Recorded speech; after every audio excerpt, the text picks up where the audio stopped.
God zij met ons Suriname, hij verheft ons heerlijk land. Hoe wij hier ook samen kwamen, aan zijn grond zijn wij verpand. Werken houden wij in gedachten. Hoe kan je verandering aanbrengen? Want die mensen gaan geen correcties kunnen brengen als je al iets gezongen hebt. Toch? Als je iets gezongen hebt, ga je tegen die mensen zeggen, we gaan het overdoen, correctie. Dan ga je daaraan een andere correctie aanbrengen.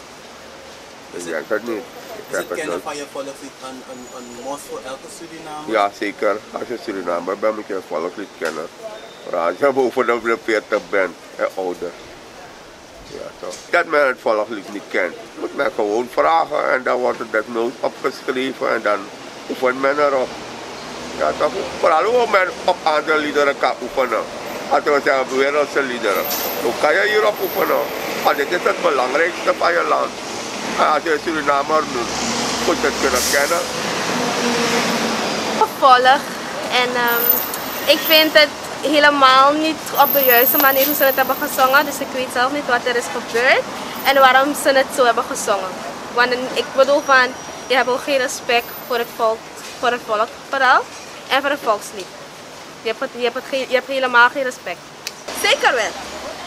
Je moet het kennen. Je moet je volkslied kennen. En je moet nog bij beide coupletten kennen. Nee, ik vind het niet normaal.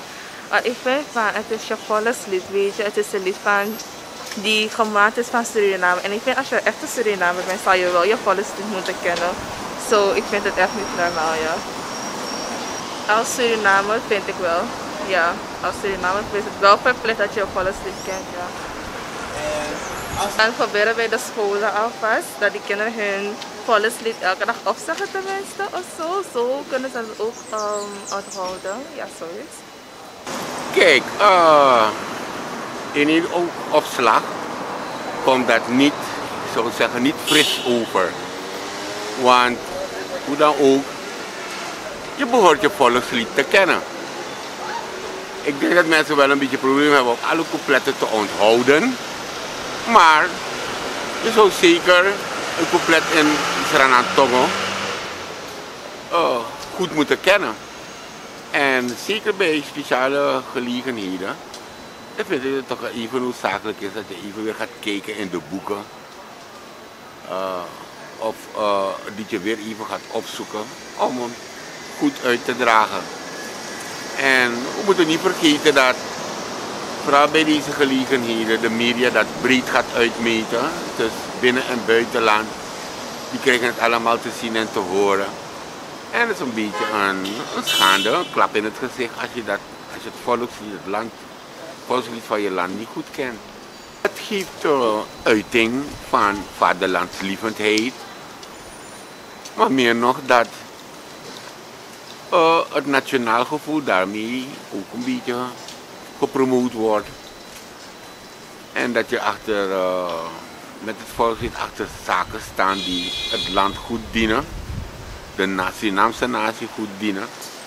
Dus het zou leuk zijn en goed zijn als iedereen, en vooral vanuit de schoolbanken, de kinderen, het volkslied goed kennen. Want wat je merkt is dat oud en jong zich schuldig maken aan het verkeerd uitdragen van het Surinaamse volkslied. Poi, no, natida o begin ali for no wel, maar want tu beurti dugba en de nog badu ete, maar natida o begija. En nou roke go mooi. Zo beurti dugba. Pon dugba, wenti wai, nanga freda so. Dus moro project dete, moro beurti dete dan. Krokodis eklari der bordok nampaka a proses disi sama oke we ko sama nanga owi nanga DBU si aso awro ko ego nanga DRR. Ke bordo pot machine dus katak material fu aur ko ka gomoro klot. Ja, en na baka akhir proses fu liformu winti wai. Okay, abaydra ka fu owi dama ekoluko fa aur ko ego if aur ko even ego tapayo isto presi and de RR mus yep controller aware system fu aur ko tak akadu netjes. Okay, ikasitak aur ko ego no uno makli ama edu embes. Okay, aur ko odu ikatakite so lang a resort klari da mideng tak aur ko o stop ma telek so fara aur ko no stop ete wan furu dev du ete ay wan na berikan tak na biga aur ko start official servi en ja man de birbo na de bekla ko manu de masitak ino aur ko bigik ba dus wanga de mai da aur ko together yes